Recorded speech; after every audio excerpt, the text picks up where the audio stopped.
हाँ, तो स्टूडेंट्स ये ही हमारी प्रॉब्लम नंबर 3.86 जिसमें उसने कहा हुआ है कि फाइंड करें V naught voltage using loop analysis technique. ये सिमिलरली है 3.85 के साथ, यानी कि सिमिलर है, सेम टू सेम है। तो बच्चों ये एक डायमंड शेप में दिया गया है, इसको पहले मैं सिंप्लीफाई आपके सामने ही अब करूँगा, क्योंकि अक्सर बच्चों ने क्वेश्चन किया होता है कि सर आपने प्रीवियस वीडियो में तो सिंप्लीफाई करके दिखा दिया था, यहाँ पे करके दिखाएं। देखें बच्चों, सिंपल सी बात है, आपने पहले इस नोट्स का ध्यान करना है। ये देखें, ये हमारे पास एक नोड है जहाँ पे 3 चीज़ों की वायर अटैच है। तो मैं क्या करूँगा, इन तीनों वायर्स को आपस में मिलाऊंगा जब मैं इनकी न्यू शेप बनाऊंगा। देखिए सिंपल फॉर्म है, मतलब ये पहले नंबर पे बच्चों आ गया +-4 वोल्ट का सोर्स, ठीक है। इसी के साथ आगे एक वायर अटैच थी जो कि थी 1 किलो ओम रेसिस्टर की। ये मैंने 1 किलो ओम का रेसिस्टर लगा दिया, ठीक है। इसी के साथ मैंने ये तीसरी वायर भी निकाल दी जो कि 6 मिली एम्पेयर का एक सोर्स था। तो देखो कि मैंने बस क्या किया, इन तीनों की वायर कॉमन रखी है ताकि मुझे इतना पता चल सके कि मैं शेप सही ड्रा कर रहा हूँ। देखें शेप अभी तक ठीक है, यानी कि वही वायर्स लगी हुई हैं जैसे लगी हुई थी पहले। अब देखो यहाँ पे मुझे नेक्स्ट देखने को मिलता है कि जो सेंट्रल नोड है वहाँ पे एक वायर जाती है 2 किलो ओम की, जो कि 1 किलो ओम और इस 4 वोल्ट के दरमियान कॉमन है। तो लिहाजा ये देखें मैंने ऐसे वायर को अटैच करवा दिया सेंटर पे, ठीक है। ये वैसे देखने को ही पता चल जाता है, लेकिन ये कुछ बताना भी ज़रूरी होता है आप लोगों को। अब आपने इस साइड वाली देखें वायर देखनी है। देखें ये कॉमन है 6 मिली एम्पेयर और इस 1 किलो ओम रेसिस्टर के दरमियान 2 किलो ओम रेसिस्टर की वायर। तो ये मैंने लगा दिया वो, ठीक है। उसके बाद नेक्स्ट देखो बच्चों, ये सेंटर से एक वायर नीचे को जा रही है जो कि 1 किलो ओम रेसिस्टर की है, तो ये भी मैंने निकाल दिया ऐसे। उसके बाद इस साइड पे एक वोल्टेज सोर्स लगा हुआ है जिसका ऊपर की तरफ नेगेटिव साइन है, नीचे प्लस का साइन, और ये 6 वोल्ट का एक सोर्स है। तो इस तरह से इसकी वायर आगे जाके अटैच होती है 1 किलो ओम के साथ, ठीक है। इतना पता चल गया। अब नेक्स्ट देखें, इस साइड पे अगर हम देखें तो एक करंट सोर्स था जो कि था बच्चों डाउनवर्ड डायरेक्शन में करंट थी उसकी 4 मिली एम्पेयर, और कुछ इस तरह से इसकी वायर यहाँ पे आके अटैच थी। अब देखें इन दो चीज़ों के क्रॉस ऐसे वायर्स ऐसे अटैच हो रही थी इन वायर्स की जिनके क्रॉस थे वोल्टेज +-V0। अब देखो बच्चों वही प्रीवियस वाली टेक्निक, यानी कि देखें मुझे इसके सामने बिल्कुल जो चीज़ें हैं उनके वोल्टेज पता होना चाहिए मुझे। देखें ये इसके सामने बस दो चीज़ें हैं, वो है एक ये वाला वोल्टेज सोर्स और एक ये करंट सोर्स। वोल्टेज सोर्स के तो डायरेक्ट ही वोल्टेज पता चल गया मुझे, लेकिन इस करंट सोर्स के क्रॉसेस के मुझे वोल्टेज मालूम करने होंगे। तो पता है मैं क्या करूँगा, यहाँ पे बच्चों एक वोल्टेज मेंशन कर दूंगा, ऊपर प्लस का साइन रख के नीचे माइनस का साइन रख के V1 के नाम से, ठीक है। ये मैंने इसके वोल्टेज मेंशन कर दिए हैं। अब मुझे इसके वोल्टेज फाइंड आउट करने हैं, तो इंशाल्लाह हो जाएंगे बच्चों, मसला तो नहीं है, कोई भी नहीं है। लूप एनालिसिस टेक्निक है, यहाँ पे कोई सुपर लूप वाली कहानी है ही कोई नहीं, इसमें काफ़ी सिंपल है। ये देखें सबसे पहले बच्चों आपने क्या करना है, हर एक लूप में करंट को फ्लो करवा देना। बच्चों मैं क्वेश्चन वहीं पे भी सॉल्व कर सकता हूँ, ये कोई नहीं इतना मुश्किल, लेकिन वहाँ पे मुझे जगह भी कम मिलनी है लूप को घुमाने में और आपको नजर भी को नहीं आना। यहाँ पे इस वजह से मैं इसको रेक्टेंगल फॉर्म में ले आया हूँ, ठीक है। तो देखें हर एक आपने मतलब कि लूप के अंदर एक एक करंट को फ्लो करवा देना है क्लॉकवाइज डायरेक्शन में। तो ये हमारी I2 आ गई, ये हमारी I3 आ गई, और ये हमारी आ गई जी I4 करंट। ओके हो गया। तो ये सारी की सारी करंट्स आ गई। अब देखें बच्चों हमने करना क्या है इसके बाद। ये बच्चों यहाँ पे थोड़ी सी मिस्टेक हो सकती है, पता है किस तरीके से। देखें मैं यहाँ पे थोड़ा सा केस उल्टा कर रहा हूँ। देखें वो तो पहले प्रीवियस में तो ये था रेसिस्टर लगा था, इस वजह से मैंने कह दिया जब रेसिस्टर लगा हो तो आपने इस तरह से वोल्टेज के साइन रख लेने हैं, लेकिन यहाँ पे है करंट सोर्स, और करंट हमेशा बच्चों नेगेटिव पोल में से पॉजिटिव पोल की तरफ मूव करती है। यानी मेरा मतलब ये करंट प्लस के पोल में से निकलती है और माइनस के पोल में बैटरी के एंटर कार्य होती है। तो ये मैंने वोल्टेज इसके क्रॉस मेंशन किया, जबकि देखिए करंट की डायरेक्शन बिल्कुल उल्टी है, यानी कि करंट जा रही है डाउनवर्ड, और यानी कि करंट देखें यहाँ पे उल्टा कर रही है काम। वो नेगेटिव पोल, यानी बच्चों देखो ना डाउनवर्ड से मुराद है, यानी इस तरह से जा रही है ऐसे, यानी कि ये नेगेटिव पोल में से निकल रही है और पॉजिटिव पोल में एंटर होकर आ रही है, यानी कि ये करंट की डायरेक्शन है, यानी कि ये उल्टी जा रही है। मुझे इसको उल्टा नहीं रखना, मुझे इसको सीधा करना है। तो सीधा करने के लिए मैं क्या कर सकता हूँ, या तो मैं यहाँ पे माइनस का निशान साथ में मेंशन कर दूँ V1 के, ठीक है, -V1 लिख दूँ, क्योंकि बच्चों ये करंट की डायरेक्शन उल्टी है। अगर तो ये V1 मतलब कि इस तरह से साइन रखती हो तो इसकी डायरेक्शन ऐसे होनी चाहिए, अपवर्ड की तरफ, ठीक है, यानी कि इसको ऊपर की तरफ निकलना चाहिए और नीचे की तरफ से एंटर होना चाहिए, ये इसका मतलब होता है। लेकिन यहाँ पे तो उल्टा केस है। अगर आप इस तरह से साइन रखना चाहते हो, यानी कि ऊपर प्लस का साइन और नीचे नेगेटिव का साइन, जैसे मैंने आपको बताया हुआ है रेसिस्टर के लिए आपने रखने होते हैं, तो आपने इसके साथ माइनस लगा देना, यानी कि ये -V1 है ना कि +V1 है, ठीक है, ये चीज़ याद रखना।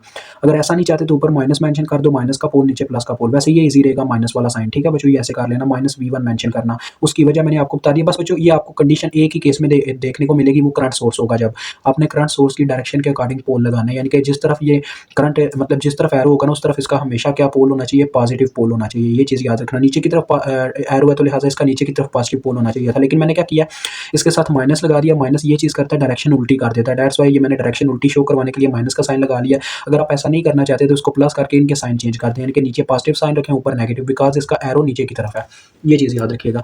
अब बच्चों देखो वन बाय वन हम इनकी वैल्यूज निकालते हैं। देखें I1 करंट जो, पहले मुझे सारी करंट्स की वैल्यू चाहिए होंगी। देखो I1 जो करंट है बच्चों, यहाँ पे जरा गौर करें, I1 जो हमारे पास करंट है वो किसके इक्वल है? देखिए यहाँ पे करंट सोर्स लगा हुआ है इंडिपेंडेंट, यानी कि एक साइड पे लगा हुआ है। ये दो लूप्स के सेंटर में नहीं आ रहा है जो सुपर लूप या सुपर मैश के हमारी कंडीशन बना दें, लेकिन ये एक साइड पे है। लिहाजा मैं I1 की वैल्यू निकाल सकता हूँ। कैसे? देखो इस करंट सोर्स की और इस I1 की जो डायरेक्शन है मूवमेंट की वो सेम टू सेम है। दैट्स वाई ये दोनों आपस में इक्वल है, यानी कि मैग्नीट्यूड के लिहाज से भी और डायरेक्शन के लिहाज से भी, तो इनकी वैल्यू वैसे ही मिल जाएगी। I1 की वैल्यू आपने उसी वक्त मेंशन कर देनी है। हमारे पास कितनी है बच्चों?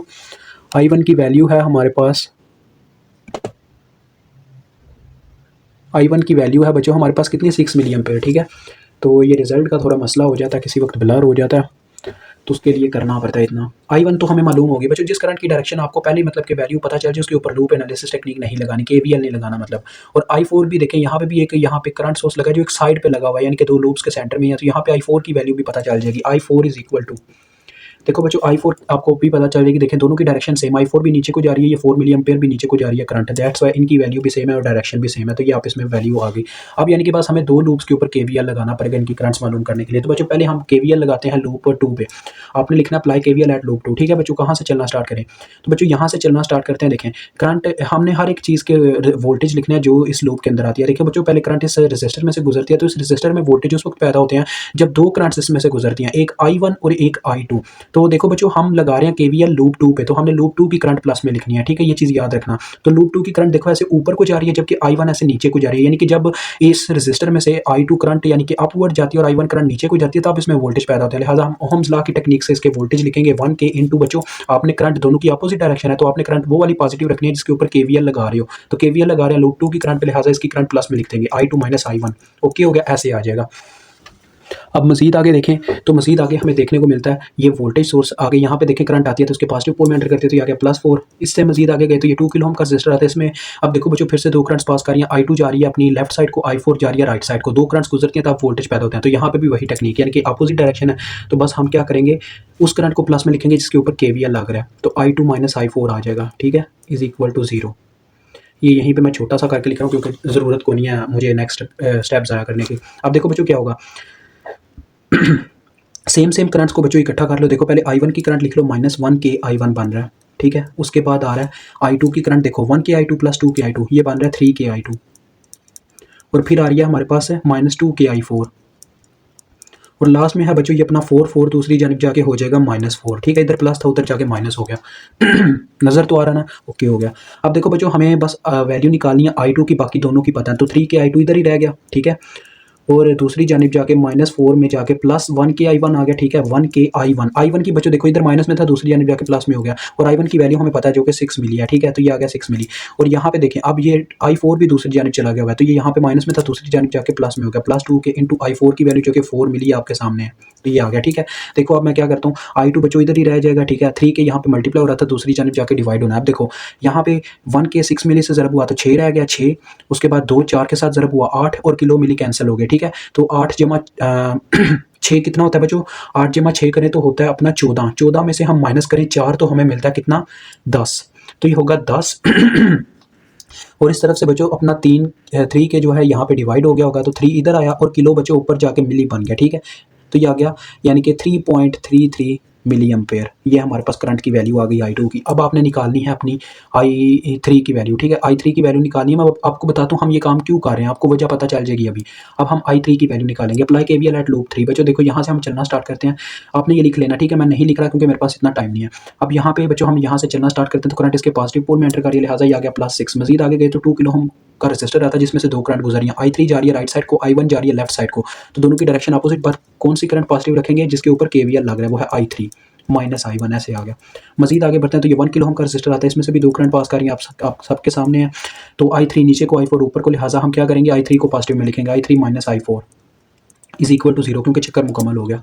अब देखो बच्चों क्या होता है, सबसे पहले देखें ज़रा गौर कीजिएगा, 2K I3 plus 1K I3 ये बन जाएगा 3K I3।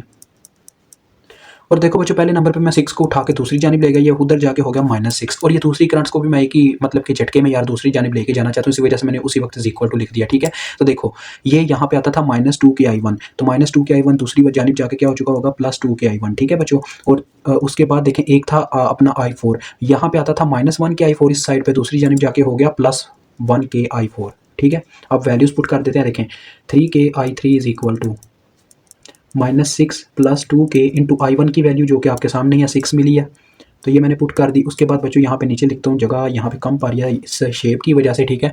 तो देखें 2k इंटू 6 मिली और साथ में था 1k I4 की कितनी वैल्यू थी अपने पास, 4 मिली। तो देखो बच्चों क्या आ जाएगा, I3 इज इक्वल टू, यहाँ पे 3k उधर जाके डिवाइड हो गया, ठीक है। देखो -6 प्लस ये 12 आया होगा, 12 में से 6 माइनस करें तो 6 रह जाता है, और 6 में जमा 4 करेंगे 6 में जमा 4 करेंगे 10 आ जाएगा 10, और यहाँ पे उधर जाके 3 डिवाइड हो गया 3k, which is equal to बच्चों क्या आ जाएगा, देखो 3.33 मिली। तो इसकी भी वैल्यू सेम टू सेम बच्चों I2 वाली ही आई है, बस हमारी सारी करंट्स आ गई हैं, ठीक है। अब देखें हमने करना क्या है हमने बच्चों ये आपको ना, ये आपका रफ अमल होता है, वैसे तो आपके ना जो सॉल्यूशन होते हैं या कह लें कोई भी आप चीज़ ले लो, वहाँ पे आपको वैसे ही बता दिया जाता है कि बस ये आपको मतलब कि इक्वेशन लिख के दिखा दी जाती है डायरेक्ट टोटल वाली, तो आपको समझ नहीं आती होती, इसलिए उसी चीज़ से बचाने के लिए मैं बच्चों के लिए अलग शेप्स बनाता होता हूँ। अब देखो बच्चों हम पहले I4 करंट की मदद से यहाँ पे V1 वोल्टेज कैलकुलेट कर लेंगे। देखें किस तरह से, ये इस तरह से आपके सामने ये शेप बनी हुई है, ठीक है, यानी ये आपको जो लूप नज़र आ रहा है इस तरह से है। अब ये मैं बच्चों आपको ये सीधा करके दिखाता हूँ, यानी ये माइनस का साइन चले हटा देते हैं आपके लिए, माइनस आप ना लगाइएगा, लेकिन इसके मतलब कि आपने ये पोल ऐसे रखना है, मतलब ऊपर माइनस का साइन नीचे प्लस का साइन, क्योंकि करंट की डायरेक्शन देखें किस तरह से थी, डाउनवर्ड थी, यानी एरो की तरफ आपने प्लस का साइन लिखना है, और जहाँ से एरो मतलब कि एरो की टेल स्टार्ट होती है वहाँ पे आपने माइनस का साइन लिखना है, ठीक है, ये चीज़ याद रखिएगा। और ये थे V1 वोल्टेज, ठीक है, प्लस V1, जब आप इस तरह से साइन कर दें तो फिर ये ऐसे लिख देना प्लस V1, लेकिन वो मैंने उल्टे लिखे थे, इस वजह से मैंने -V1 लिखा था फिर आपके लिए, ठीक है। तो ये 2 किलो ओम आ गया, या क्या 1 किलो ओम, और यहाँ पे जो करंट बच्चों देखें लूप के अंदर फ्लो कर रही है वो है I4। अब मैंने करंट इस वजह से बच्चों यहाँ पे 4 मिली नहीं लिखी, क्योंकि मुझे करंट नहीं चाहिए, मुझे V1 वोल्टेज चाहिए V0 को कैलकुलेट करने के लिए। तो देखिए मैं कैलकुलेट करने लगा हूँ अभी आपके सामने, देखिएगा ज़रा गौर कीजिएगा यहाँ पे बच्चों का इसके ऊपर भी लूप की मदद से आपने लिख लेनी है आपने इसकी इक्वेशन V1 के लिए। देखें यहाँ से हम चलना स्टार्ट करते हैं, तो करंट 1 किलो ओम में से 2 करंट्स बच्चों देखो यहाँ पे तो आपको नज़र एक आ रही है, लेकिन वहाँ पे आपने गौर करना है, शेप से आपने करंट की वैल्यूज़ लिखने। देखें I4 यहाँ से आप लिखना शुरू करें, देखें यहाँ पे 1 किलो ओम में से 2 करंट गुजरी हैं, एक I4 है एक I3 है, लेकिन लूप किसके ऊपर KVL टेक्निक लग रही है, वो है I4, तो लिहाजा हम I4 करंट को प्लस में लिखेंगे और दूसरी करंट को माइनस में लिखेंगे, ठीक है, क्योंकि दोनों की डायरेक्शन अपोजिट थी, ये अपवर्ड जा रही थी वो डाउनवर्ड जा रही थी। आगे 2 किलो ओम का रजिस्टर आता है, उसके केस में भी यही है कि I4 जा रही है राइट साइड को और I2 जा रही है लेफ्ट साइड को, फिर इसमें वोल्टेज पैदा हो रहा है, लिहाजा यहाँ पे भी आ जाएगा I4 माइनस I2, क्योंकि हम KVL लगा रहे हैं लूप 4 पे। उसके बाद बच्चों ये इसको आप छोड़ दो, अब इस शेप पे वापस आ जाओ, देखो यहाँ पे अब हमने आगे जाना है, तो यहाँ पे करंट इसके नेगेटिव पोल में एंटर करेगी, तो ये आ जाएगा -V1 इज इक्वल टू 0, क्योंकि चक्कर मुकम्मल हो गया। अब देखो बच्चों क्या आएगा, -V1 दूसरी जानिब जाके +V1 हो गया, ठीक है, और यहाँ पे हमारे पास क्या बन रहा है, देखें 1k I4 + 2k I4, ये बन गया 3k I4, और ये आ गया -1k I3, और ये आ गया -2k I2, सबकी वैल्यूज पुट करो 1 bye 1। V1 is equal to 3k, I4 की वैल्यू थी बच्चों हमारे पास 4 मिली, वो देखें ऊपर मेंशन है 4 मिली, और उसके बाद I3 की वैल्यू थी हमारे पास कितनी, यहाँ पे निकाली थी 3.33 मिली, और I2 की वैल्यू आपके पास आई थी, ये भी उतनी ही है बच्चों 3.33 मिली। तो अब इसको ओवरऑल मैं कैलकुलेट करता हूँ और आपको बताता हूँ कितना आता है। तो बच्चों ये मेरे पास आ रहा है 2.01 वोल्ट, ठीक है, इतने वोल्ट आ रहे हैं ये मेरे पास।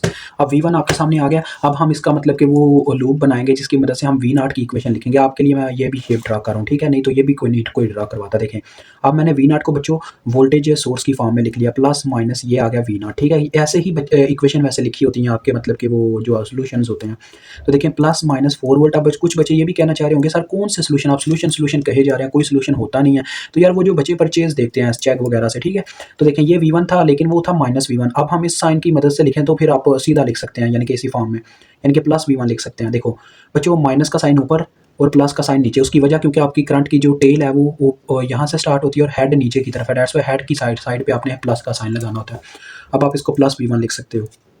तो ये आपके पास लूप आ गया, इसके अंदर आपने क्लॉकवाइज डायरेक्शन में करंट को फ्लो करवा देना, ठीक है बच्चों, और कोई भी नाम रख दो। ये आपने रफ अमल में शेप बनानी है, ये जो मैं आपको बना के दिखा रहा हूँ, और ये भी आपके रफ अमल में थी।